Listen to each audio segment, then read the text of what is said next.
Hi, I'm Christopher Samaras. I'm the Director of Community Development for the City of Lowell. This week we are celebrating Community Development Week, which is a celebration of Community Development Block funds. This is the 42nd anniversary of the Community Development Block program. This week we are going to see several organizations and programs that do take advantage of these funds. And it's a great program, and many people in the City of Lowell take advantage of this. Thank you, and I hope you enjoy the week. So Girls Inc. is all about inspiring girls to be strong, smart, and bold, and really helping to break gender stereotypes and expose the girls to as many opportunities as possible. I don't know if you want to... Yes, and we do that through interactive, research-based, hands-on activities in a girls-only environment with very positive mentoring relationships with our staff who have so many talents and various backgrounds that they use to apply to the lessons that they're teaching the girls. It's pretty amazing, actually. And what's really unique, I think, about Girls Inc. is we actually have a national organization that is constantly doing research on what girls are going through on the national level and creating curriculum that really target those needs. And it's all field tested. We know that it works. We've seen it work over the years that we've been here. Everything is educational, intentional, and has a purpose. Absolutely.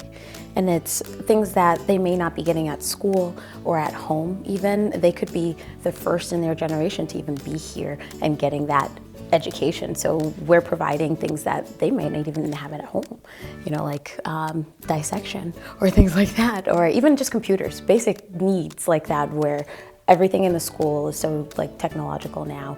Some of them have to do homework online and they might not have access to that at home. And we have a whole computer lab where they can access their homework or do research. Anything that they need, we try to provide that. So one of the great opportunities that this funding has provided is field trips and experiences. A lot of our girls have had opportunities to go to the theater or go to the science museum or go to places that they would never have the opportunity to go to, and they learn so much from those experiences. So honestly, the funding that we get is actually funding that really supports our overall program, and without it, we would be struggling, to be honest. Definitely. But it also, along with field trips, it helps us get instructor salaries as well. So we can provide things like Green Dragons, which is a martial arts program that also talks about, growing your own herbs and stress management and mindfulness. Discipline, those kinds of things. Or like Lolita Demers over at the Brush Art Gallery. She'll run a pottery workshop and the girls will get to go over to her gallery and use the potter's wheel. She'll do mixed media classes. We get to go over to the American Textile and do really amazing projects. So it really also gives our girls exposure to get out in the community and learn things that may not be our specialty, but that we know that the girls need. And we constantly ask the kids, what do you need? What do we have? What are we not providing that you need? And if we can't, that funding helps us get instructor salaries to run Taekwondo or things that they've asked for in the past. Or even some of our materials, like the really expensive science kits that like the dissection kits. We've dissected sharks, sheep's brains, starfish, squid, cow's eyes. We have girls as young as 5 that are able to tell you what density is or talk about molecules and atoms. And we've had staff do DNA extraction with strawberries or even their mouths, or learn about bacteria with petri dishes. And it's just amazing. We wouldn't be able to provide that without this funding. And I think what's really cool about it too is this summer we actually had a girl say she was in school and they were doing something that she learned at Girls Inc. and she taught her class. And she taught her class about it because she already knew all about it. And that's really empowering for a girl to go in and say, oh, I learned this, I know this already, and be able to even teach her own community about what she learned. Exactly. So we those are the proud moments where we're like, yes, what we're doing is really important.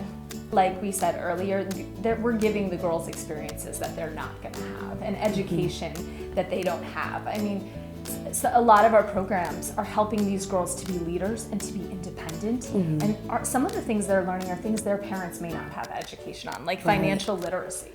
So oftentimes these girls do go home and teach their parents what they're learning or share their experiences. And it really, I find, and I think Maritza has probably seen it as well, we're exposing them to career opportunities and things that they've never have been exposed to, and it changes them. We've seen girls transform. I don't know if you want to talk about that one girl. Yeah, I had a teen who was struggling a lot with math and science for a long time, and we were able to bring in a biomedical engineer and another type of engineer, but these are women who are doing things in a very underrepresented field, STEM fields, where women are not present. And this girl all of a sudden started saying, I want to be a biomedical engineer. And then her science and math grades went up. And it was incredible to see just that exposure, saying that you could do this. Hey, you could participate in this engineering activity and look at what you can get out of this.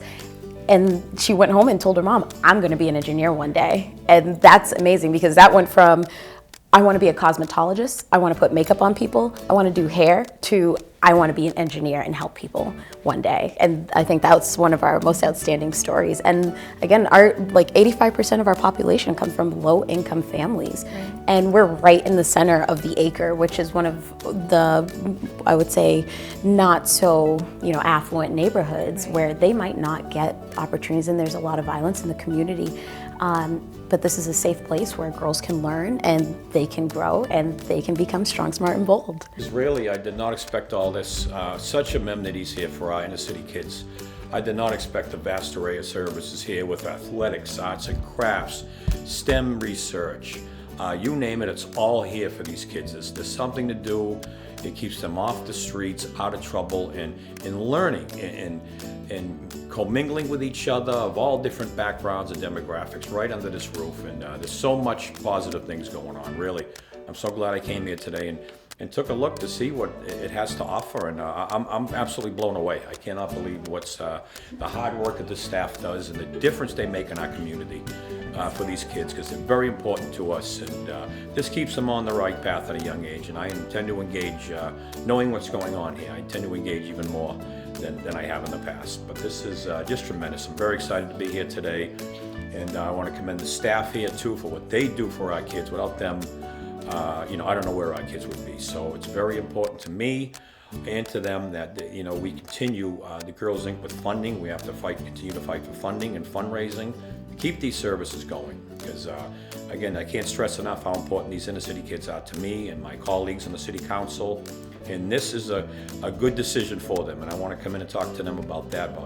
At a young age, it's all about making good decisions, and Girls Inc. is a good decision. There's no two ways about that. So very excited, Jeff. I want to thank all the girls for the staff today, for the tour, and I'll be back, so to speak. I appreciate the time very much, and thank you for being here and promoting it as well from LTC. Thank you very much. Hi, my name is Ravee, Davé. I work with the City of Lowell Community Development Department. This is the closing of Community Development Week. We started off the week going to Lowell Telecommunications Corporation, the Wish House, the Girls Inc. just down the street, Boys and Girls Club, and here we are at the Whistler House. We hope you had an enjoyable week with all the different celebrations we've had, and we look forward to next year celebrating the 43rd Community Development Week in the United States. Take care.